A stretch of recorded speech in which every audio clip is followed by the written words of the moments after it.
الحمد لله فالصلاة والسلام على رسول الله أما بعد فيقول الله سبحانه وتعالى في محكم التنزيل بعد أعوذ بالله من الشيطان الرجيم بسم الله الرحمن الرحيم ربنا لا تزغ قلوبنا بعد إذ هديتنا وهب لنا من لدنك رحمة إنك أنت الوهاب صدق الله العلي العظيم.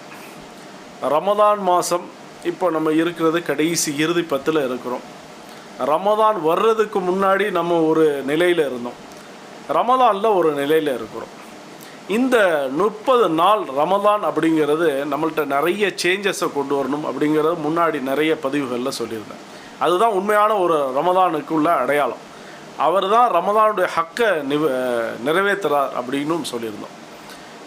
இதுக்கு முன்னாடி ரமதானுக்கு முன்னாடி நம்ம தொழுகையாக இருக்கட்டும், அதில் ஒரு அசட்டை இருக்கும், அல்லது தக்பீரத்துல் இஹ்ராம் தக்பீர ஊலா கிடைக்கிறது அப்படிங்கிறத விட்டுட்டு தொழுகையே சில நேரம் விடுபடும்.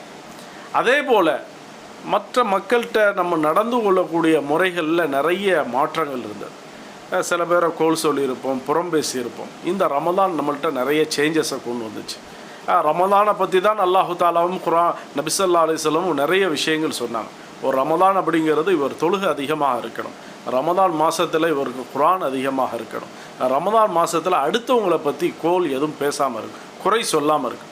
இந்த 30 நாள் இவருக்கு எப்படி ஒரு சேஞ்சஸை கொண்டு வந்துடும் அப்படின்னு சொன்னால், இந்த ரமதானுக்கு பிறகு முன்னாடி இருந்த அந்த சூழ்நிலை அப்படியே டோட்டலாக இவர்கிட்ட மாறுது. இப்போ இவருக்கு தக்பீரை ஊலா விடுறது ரொம்ப கஷ்டமாயிடும். ஏன்னா இவர் 30 நாளும் தொழுகையோட பள்ளிவாசலோடைய தொடர்பிலே இருந்துட்டார். இவருக்கு தஹஜ்ஜத் தொழுகிறது ரொம்ப லேசாக. ஏன்னா தினமும் சஹருடைய நேரத்தில் கியாமுல் லைலில் தராவீஹில் இவர் தொழுது பழகிட்டார். நிறைய ரக்காத்துகள் நின்று இவர் பழகிட்டார். இவருக்கு கியாம் எப்படி நிற்க முடியுதோ அதே மாதிரி ருக்குவும் வந்துருச்சு. இப்போ இவர் ரமதானுக்கு பிறகு இவர் ரொம்ப சாஃப்ட் நேச்சராக மாறிட்டார். மக்கள்கிட்ட ரொம்ப நளினமாக நடந்து கொள்கிறார். அதை தான் அல்லாஹு தாலாவும் விரும்புகிறான். இவர் அடுத்தவங்களை பற்றி பேசுகிறதுக்கே ரொம்ப பயப்படுறார்.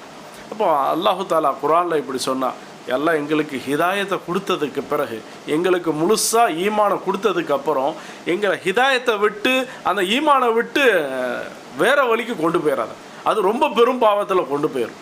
ஏன்னா நம்மளுக்கு நேர்வழி அப்படிங்கிறத காமிச்சிட்டா அல்லாஹு தாலா, அந்த நேர்வழியில் போகிறதுக்கு பதிலாக இவர் இன்னொரு வழியை தேர்ந்தெடுத்துட்டார் அப்படின்னு சொன்னால் இவரை விட ஒரு துர்பாக்கியசாலி வேறு யாரும் கிடையாது.